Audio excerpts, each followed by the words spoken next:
Hi everyone. I want to talk about why I stopped using BSA Pinewood Derby cars. Okay, whole bunch of reasons.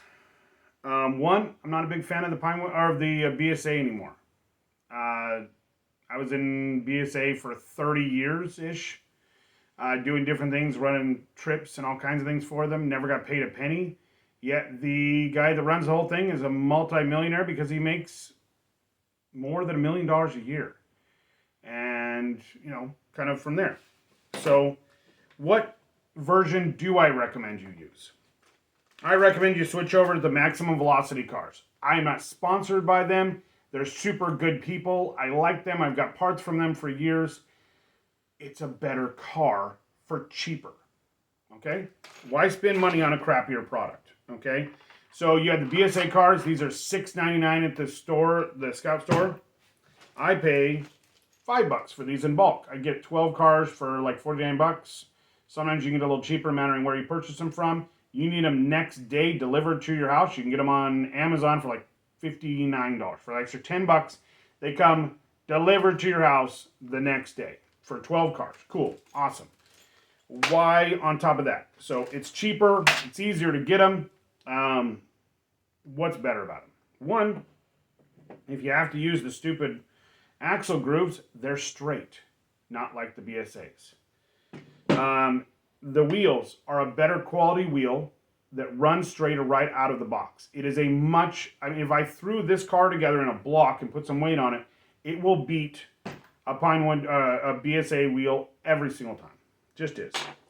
The biggest thing I will tell you is right out of the box, the axles are 1,000 times better. Now, what I'm going to mean by this is, so this is my exact to-scale drawing of a BSA wheel, okay? Now, BSA axle, sorry. The one thing you get on a BSA axle is you'll see these little triangles, and I don't know if you guys can see it, but there's little triangles underneath the head.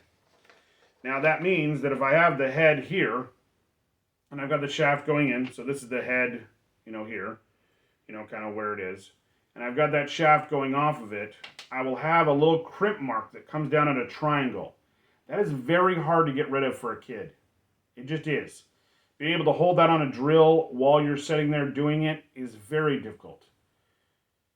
It's a crappy design. I don't even get nails for my nail guns that come as bad as the axles that come in a Pinewood Derby car.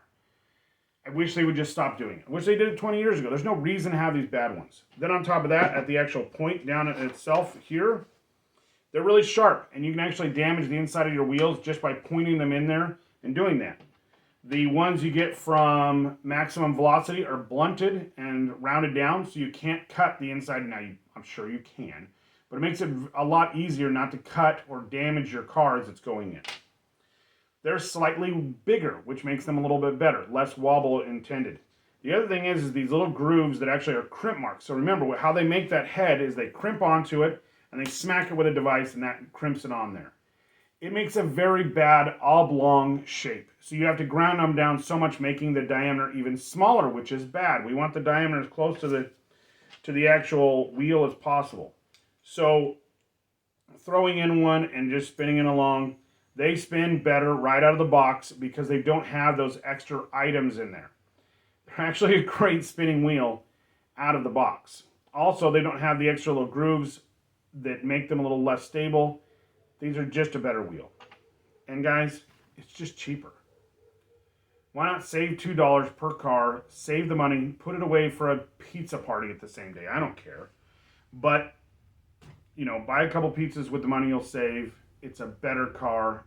They're nicer people to deal with. And we're not supporting an organization that wants you to take millions of dollars and give it to them on your free dime.